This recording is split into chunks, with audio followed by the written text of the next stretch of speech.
Ego versus self-respect. You may have wondered about it yourself, or heard from someone that ego and self-respect are two sides of the same coin, in the sense that self-respect is good and ego is bad. But the truth is not that simple to explain. In a way, we can say that ego and self-respect are two sides of the same bridge, coexisting and functioning together to protect and shape the one entity that keeps them alive, you. Ego and self-respect are opposite sides of the same spectrum because they are related to how we view and value ourselves, and the value we expect to receive from others. Both these terms play a huge role in shaping our thoughts, behaviour, and personality, which reflect in our actions and the impact we have on this world. So, why is having ego frowned upon, while self-respect is seen as virtuous? We'll answer that question and more in this video. Before we proceed, please support the channel by liking the video and hitting the subscribe button. And don't forget to click on the bell icon to get notified about our upcoming videos. To understand the difference between self-respect and ego, let's analyse this one scenario with two different outcomes. Take Michael, for instance. Michael is the CEO of Starfish Enterprise, and he's supposed to show his yearly performance presentation to the board of directors. However, despite being a good leader, he slacks off when the time comes to create the presentation. As a result, he gets scolded and criticised the day of the meeting, and all sorts of negative thoughts go through his mind. In a scenario like this, there are two main ways Michael could react. One, by accepting his fault and taking responsibility to make it right. Two, by losing his cool and lashing out at the board members as he feels unnecessarily insulted.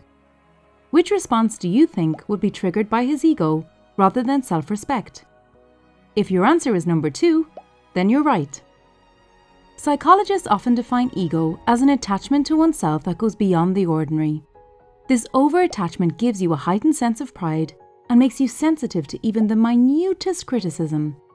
Everybody has an ego, but having too much of it can become an unavoidable hurdle that prevents you from reaching your true potential. This false and exaggerated self-image that ego creates can wreak havoc in both your personal and professional relationships. Self-respect, on the other hand, has a definition that is universally accepted. It's the value you have for yourself, and it comes from the consciousness of understanding who you are and what values you stand for. Self-respect is said to be one of the underlying motivations behind all virtues that we perform. Having self-respect means knowing right and wrong and treating ourselves with dignity. So, why do we think it's unfair to call ego and self-respect two sides of the same coin when the meanings of both these terms are entirely different from one another? It's because both are often connected by a fine line, and sometimes you need to do some introspection to figure out which side you've aligned with. Ego is superficial, while self-respect is about being comfortable in your own skin.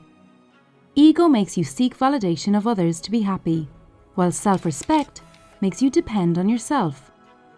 Ego seeks to alienate you from people who are different, while self-respect lets you develop close relationships despite having different opinions or lifestyles. Ego makes you envious of people and their achievements, while self-respect pushes you to achieve more yourself. Ego makes you consider your selfish interests, even at the cost of hurting others, whereas self-respect lets you be in someone else's shoes and think about their rights and wrongs. We can go on giving more examples, but you get the gist of it. By far, you've only heard us talk about the negatives of having an ego, but what if we were to tell you that ego is not the enemy you think it is? We can argue that ego gets a bad rap purely because of how we've learned to communicate. When somebody is said to have an ego, we typically mean that they're narcissistic, arrogant, condescending, or too full of themselves. The truth is that people can be all of those things, even without having an ego too.